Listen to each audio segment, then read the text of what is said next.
ઉદરકા ગામે આવેલા ધોળિયા ઓટાવાળા હનુમાનજી મંદિરે ચોરી થઈ હતી। આજે વહેલી સવારે હનુમાનજી મંદિરે ચોરી થઈ હતી। મંદિરમાંથી ચાંદીના છત્તરની ચોરી કરતા સીસીટીવીમાં કેદ થયા।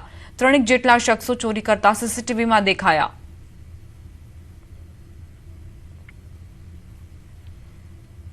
મહેસાણાના ખેરાલુમાં ચોરોએ એક જ રાત્રે 5 દુકાનોને નિશાન બનાવી તરખાટ મચાવ્યો। પોલીસ પેટ્રોલિંગ દરમિયાન દુકાનોના શટર ખુલ્લા જોવા મળતા ઘટનાનો ભાંડો ફૂટ્યો। ખારીકુઈ અને બસ સ્ટેશન વિસ્તારમાં દુકાનોના તાળા તોડીને હજારો રૂપિયાની રોકડની ચોરી કરવામાં આવી। પોલીસે તાત્કાલિક દુકાનદારોને જાણ કરી સ્થળ પર બોલાવ્યા। રવિ ટ્રેડર્સના સીસીટીવીમાં 2 શંકાસ્પદ યુવકો દેખાતા પોલીસે વધુ તપાસ હાથ ધરી છે।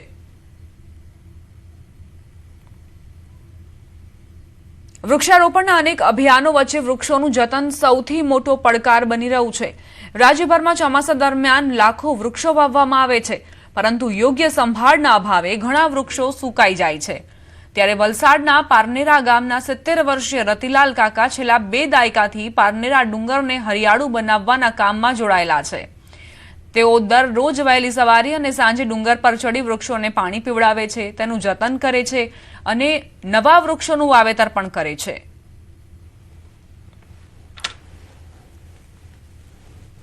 દિવસે ગરમીનું પ્રમાણ વધતું જાય છે।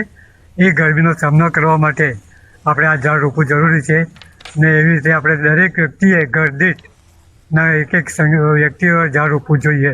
એનાથી ઘણો બધો ફાયદો થાય છે કે જેનાથી કે આ ગરમીના પક્ષી પણ આજે ગરમીના લીધે તફડીને મરી જતા હોય છે, તો એના બી ફાયદાની જરૂર છે। અમારા ગામના જે રતિલાલ કાકા છે તે અમારા ગામની શાન છે, કારણ કે એમણે ડુંગર પર એવરી ડે સવાર સાંજ જતા છે ડુંગર પર અને પાણી છાંટે છે।